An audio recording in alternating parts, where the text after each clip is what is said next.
So, what is emotional tension in horror games? Well, let's have a look. We're going to compare the games Alan Wake and Alien Isolation to highlight the differences between tension in action horror games and survival horror games. We chose these games because of the general atmosphere that they both create and the feelings of tension and apprehension that we felt while playing them.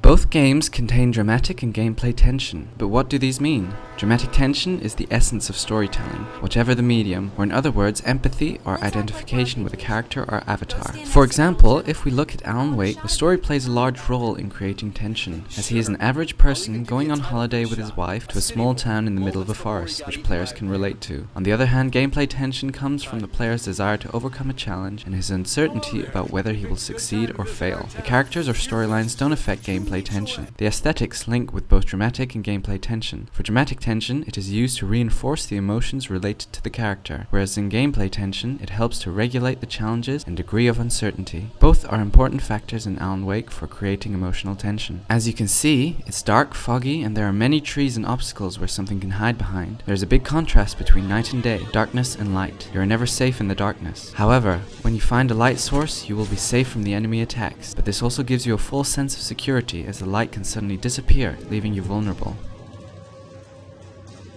Moving on to Alien Isolation, the story and relatability are quite clearly different from Alan Wake. As the game takes place on what was thought to be a functional space station, we quickly discover that that's not the case and are left with a derelict, danger-infested maze, but the aesthetics of the game are very similar to that of Alan Wake. As you can see, there is minimal lighting throughout the game, and some of the areas of the station are very dark and difficult to navigate. Dr. Rackerson said that the inability to see what is around us triggers humans' evolved fear mechanisms because it suggests that the potential unseen threats may be close by. This means that darkness causes us to imagine and see things that aren't really there, creating fear and paranoia when there is no real danger. Sound is another important factor when creating emotional tension in horror games. In Alien Isolation, we can see that there are parts of the game where there is absolutely no sound or music except for the low rumbling of the station or the player's own footsteps. These moments help to build the emotional tension that the player is feeling as you listen intently for any sound that would give away the alien that is stalking you. There are also moments in the game where there is a sudden loud noise or bang, and moments where the music suddenly picks up. These jump scare moments are usually at the end of a long silence and suddenly release all of the tension that has been building up.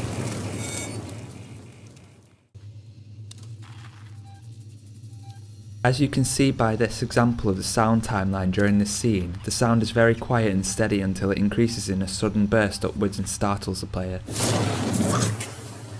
Some of the sounds and noises that occur throughout the game become quite familiar to the player, and you learn to recognise certain sounds. Examples of these include the sound of the alien hissing as it searches for you,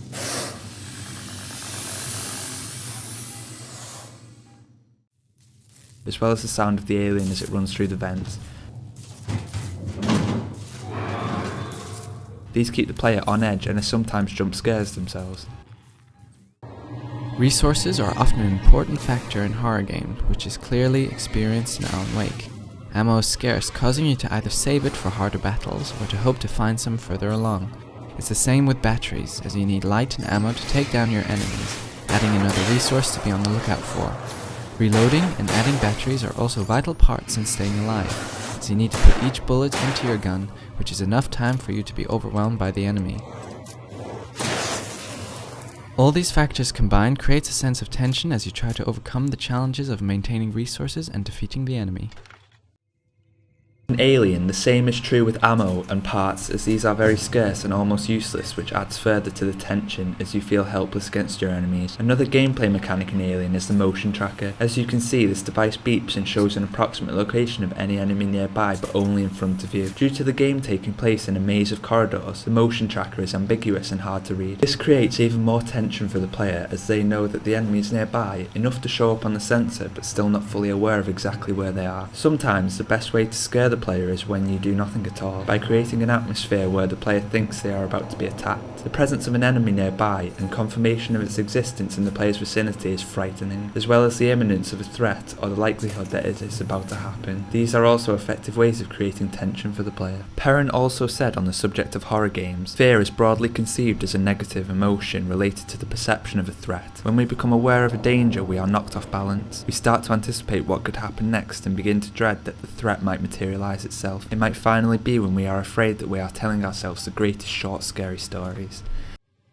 The level layout of Alien Isolation tends to be very narrow, with a lot of sharp corners or small crawl spaces that the player must travel through. These leave the player on edge and cautious of what they may accidentally walk into. Some of these small spaces, such as under desks or inside lockers, can also be used as hiding places when the alien is nearby.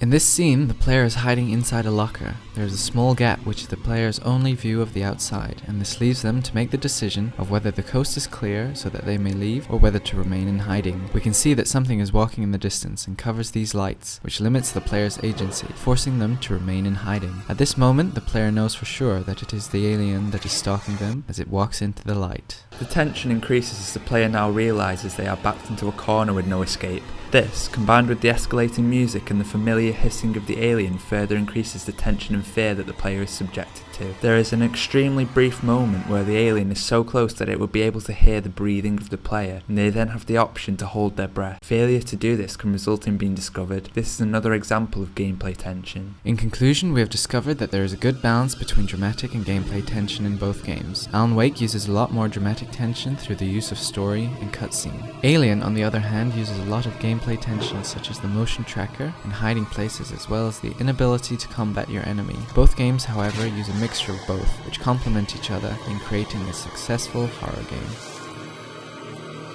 Thank you for watching.